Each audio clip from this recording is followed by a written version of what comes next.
Tony Stark is one of Marvel's many complex protagonists. He can be described as many things, but generally, terrifying isn't one of those descriptors.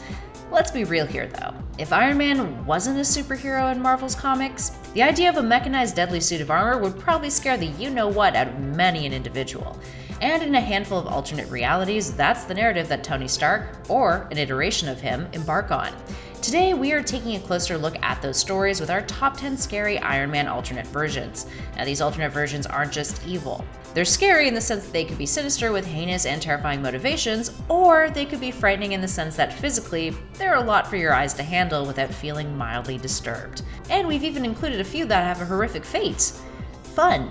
So with that in mind, let's get to our list. Starting us off in at number 10, Iron Man from Earth 2020. This version of Iron Man appeared in the early 2000s run of Exiles. He's an ex-member of a team known as Weapon X. Weapon X, not to be confused with the secret program responsible for Wolverine, is similar to the Exiles. They are multiversal hopping travelers and reality fixers, but are notably more ruthless and violent than the Exiles team. And this Tony follows suit. He's cruel and was sent back to his native reality once his Weapon X team was defeated. So what does Tony do now that he's not spending his time jumping around the multiverse? Well, he decided to start a world war. That's just a natural progression, right? He commits a bunch of crimes against humanity and even gets himself wanted for treason. He eventually was defeated by Morph, who put an end to him by hitting a reboot button on his back. Which is kind of anticlimactic if you think about it. Moving on to our number 9 spot, let's take a look at a man who isn't Tony Stark, but his suit is very much inspired by Iron Man, MONGER. We're taking a little detour from the comics at this number and looking at the MCU, the Marvel Cinematic Universe. Specifically looking at the first Iron Man film and Obadiah Stane, who was played by Jeff Bridges. Stane is Ironmonger, a character who worked for Stark in the 2008 Iron Man movie, but then betrayed him, taking his initial design of the Iron Man armor and expanding upon it. This led to an imitation Hulkbuster suit known as Ironmonger, which is an alternate version of the Iron Man suit rather than of Tony himself. Stane became the CEO of Stark Industries after Howard Stark's death, prior to Tony coming of age shortly afterwards. Now, because of this, he's always resented Tony, which caused Stane to join up with the Ten Rings in order to attempt to assassinate the younger Stark.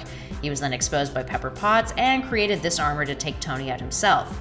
Fortunately for Tony, Stane's Ironmonger wasn't nearly as powerful as his original suit, and he ended up killing himself in an act of cowardice rather than be arrested.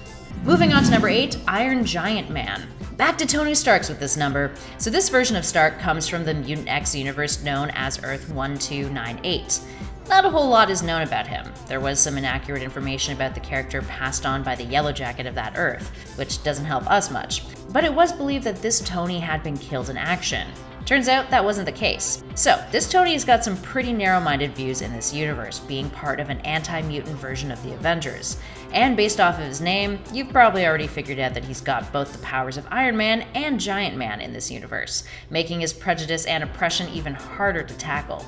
He ends up getting killed alongside the other Avengers by a version of Captain America known as X-Man. In our number 7 spot, Tony Stark of Earth 11029. This alternate version of Stark comes at us from 2010's What If Iron Man Demon in an Armor, which is set on Earth 11029. The concept behind this hypothetical tale is, would Tony Stark still be Iron Man if he wasn't Tony Stark? The short answer is kind of. This story places Stark as Victor Von Doom's roommate in college instead of Reed Richards. In an experiment gone wrong, the two have switched bodies, with Tony becoming Doom, working to rebuild his reputation, and Doom now in Tony's body, using his resources for world domination. Stark has no memory of his past and truly believes that he is Victor, but with amnesia, so he rebuilds his life. This culminates into a face-off later on down the road, where Doom Tony and Victor Stark have switched armor, having developed each's individual armor on their own, but following their own color coding, of course. For example, Doom now has a green and silver Iron Man suit, while the real Tony has a gold and red cloak. Doom reveals to Tony the truth of their switch, but Tony decides to continue living as Doom, since Doom destroyed the name of Tony Stark while he rebuilt the one of Victor Von Doom. Moving on to number 6, New Universal. Tony Stark of this reality was born in 1938 and was a lackluster student prior to 1953. That was when the fireworks happened. This universe's equivalent to the White Event, which is a paradigm shift that acts as a cosmic trigger. Because of this, Tony's intelligence was augmented, and he began crafting technology far ahead of its time, despite a slight drinking problem. Then, in 1959, a plane that Tony was on crashed in Vietnam and he was taken captive. He would escape after wearing a mechanical suit designed from spare parts. Sounds familiar, right? Now, this is where things get real funky. Tony returns to the US but was held at a naval base in San Diego for interrogation by National Security agents Philip Voigt and Joe Swan, who believed that Stark's intelligence came from the fireworks event. Now, after they confirmed this was true, Voigt shot Stark in the head, killing him. Why? Because Earth 555, the alternate universe where the new Universal storyline takes place, the US is an isolationist nation, and superheroes' existence are not publicly known. Rather, the US government monitors these individuals, and Stark's existence, well, seemed more of a threat than a friendly matter. Moving on to number 5, Superior Iron Man. In 2014, Marvel released the crossover event Axis, in which Red Skull harnesses the abilities of Charles Xavier and of Onslaught, who, for those of you who don't know, was a psychic entity amalgamation of Xavier's darkest parts and also of Magneto's, and the story was kind of meh and led to Heroes Reborn, which is just bleh.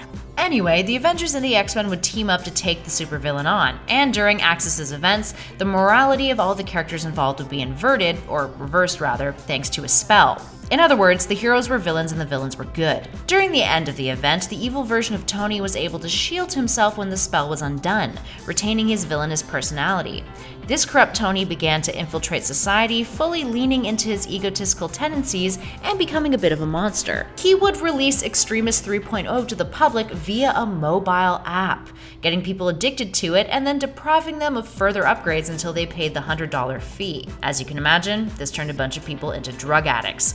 He also started to expand his empire, forcefully buying out other companies and even unleashing an army of drones to act as his personal police force. In at number 4, the Steel Corpse from Earth 11326. Ah, what a name. This one isn't scary because the Steel Corpse is a bad guy. It's scary because the name Steel Corpse refers to the fact that this version of Tony Stark is slowly being consumed and digested by his Iron Man suit. Kinda messed up, isn't it? Stark sees humor in it though, giving himself that name jokingly thanks to the fact that he's essentially a corpse animated by machinery after he was infected with a virus that permanently fused him to his suit. He's also prejudiced towards mutants and worked with the Avengers to intervene a mutant riot, getting some kicks from repressing and murdering some of the mutants present. So, yeah. Still scary because he is a bad guy, but scarier because he's a highly intelligent corpse in a living machine. Perhaps what's worse is that the armor is able to function independently from Tony's will, and that's kind of terrifying. In at number 3, Ruins. Ah, Ruins, the universe that makes you feel gross about everything in superhero comics. The Ruins version of Tony Stark is known as the Man in the Iron Mask. Now for context, Ruins is an alternate reality in which the events that gave our heroes their powers in the 616 end up deforming them or killing them in this universe. It's hyper-realistic and also incredibly depressing. For example, Bruce Banner's gamma radiation doesn't turn him into the Hulk, but rather it turns him into a giant green tumor. It's pretty nasty. Give it a Google. Back to Stark though. This version of Tony was meant to go to Vietnam to end the war, but instead found himself at a pro-successionism movement in California, where he tried to mediate the situation. He was injured by a grenade, which led to him building his Iron Man suit of armor. He would then work with Hank Pym and Stephen Strange to create the Avengers, which was a revolutionary force whose goal was to liberate California.